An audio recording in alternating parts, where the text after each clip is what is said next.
हर हर महादेव मेरे साथियों। आज मैं आपको बताऊंगा कि जन्म कुंडली में द्वादश भाव क्या होते हैं।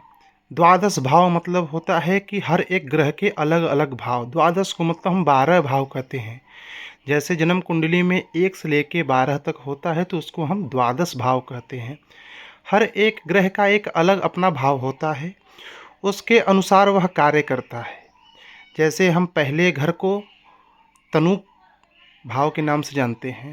प्रथम भाव हमारा तनु भाव होता है, द्वितीय भाव हमारा धन भाव होता है, तृतीय भाव हमारा सहज भाव होता है, चतुर्थ भाव हमारा सृहद भाव होता है, पंचम भाव हमारा पुत्र का भाव होता है, षष्ठ भाव हमारा रिपु भाव होता है, सप्तम भाव हमारा स्त्री का भाव होता है, अष्टम भाव हमारा आय का होता है, नवम भाव हमारा धर्म का होता है, दसम भाव हमारा कर्म का होता है, एकादश भाव इसको हम आय के लक्ष्मी प्राप्ति आय के भाव के नाम से जानते हैं।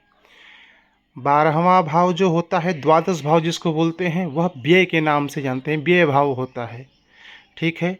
तनु भाव को हम चतुष्टय भाव कहते हैं, धन भाव को हम कारक भाव कहते हैं, सहज भाव को हम उपचय भाव कहते हैं, सृहद भाव को हम केंद्र पाताल भाव भी कहते हैं, पुत्र भाव को हम त्रिकोण के रूप में भी जानते हैं, षष्ठ भाव को हम अपोक्लिम के नाम से जानते हैं, स्त्री भाव को हम सप्तम भाव को हम जामित्री के नाम से जानते हैं, अष्टम भाव को हम पड़फर के नाम से जानते हैं, नवम भाव को हम धर्म के नाम से जानते हैं, दसम भाव को हम व्यापार केंद्र के नाम से जानते हैं, एकादश भाव को हम आय के भाव से नाम जानते हैं, 12वें मतलब द्वादश भाव को हम व्यय या रिस्क के नाम से जाने जाते हैं।